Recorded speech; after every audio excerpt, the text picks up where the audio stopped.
Let me bring you to the constitutional issue, Senator, which I know Sure. you brought up in the Finance Committee when the bill was being marked up. The Congressional Budget Office back in 1994, when they were looking at then First Lady Hillary Clinton's plan to create a universal health care plan, looked at the question of an individual mandate, which was then being proposed. They studied it and they came back and they said, never in the history of the United States has the federal government ordered individual citizens to purchase any good or commodity. That's right. It had never happened.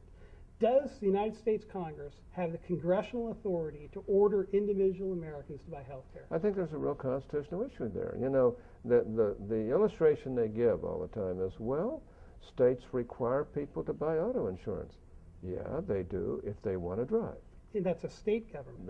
Yeah, and if they want to drive, they have to buy, you know, they have to buy automobile insurance. But here would be the first time where our government would demand that people buy something that they may or may not want. And, you know, if that's the case, then we didn't need a cash for clunkers. All we had to do is have the federal government say, you all got to buy new cars, no matter how tough it is on you. You know, they could require you to buy anything. And that isn't America. That's not freedom. That's not constitutionally sound. Now, there may be some gimmicky way that they can do this, but I can't think of a gimmicky way that would be constitutionally justified. One of our reporters at cnsnews.com, Matt Cover, asked House Majority Leader Steny Hoyer, where in the Constitution is there language that authorizes the Congress to order Americans to buy health insurance? And Congressman Hoyer said it's in the phrase general welfare, which occurs at the beginning of Article 1, Section 8, before the enumerated powers of Congress. What do you think of Congressman Hoyer's Constitution? Well, keep in mind the General Welfare Clause hadn't been used for years, except through the Commerce Clause, Article 1, Section 8. And frankly, the Commerce Clause affects, quote, activities, unquote. And, you know, the government telling you you have to buy health insurance, mandating that you have to buy health insurance is not an activity.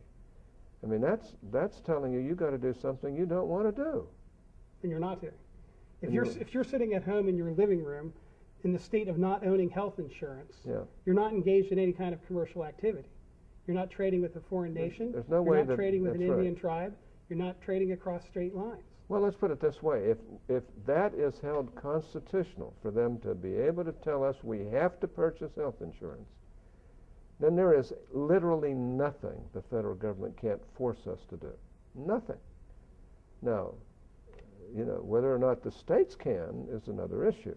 The states may be able to, but since that government is closer to the people, those state representatives know that their very political lives depend on not doing things like that to the people. Have any of your Democratic colleagues presented a clear and coherent constitutional argument for why they think they can do this?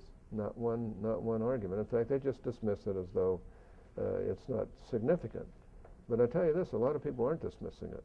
When we start having the federal government dictate to us what we have to purchase or buy, without some commercial justifiable reason, you know, or activity, which is the real key word here, I mean, we've lost our freedoms.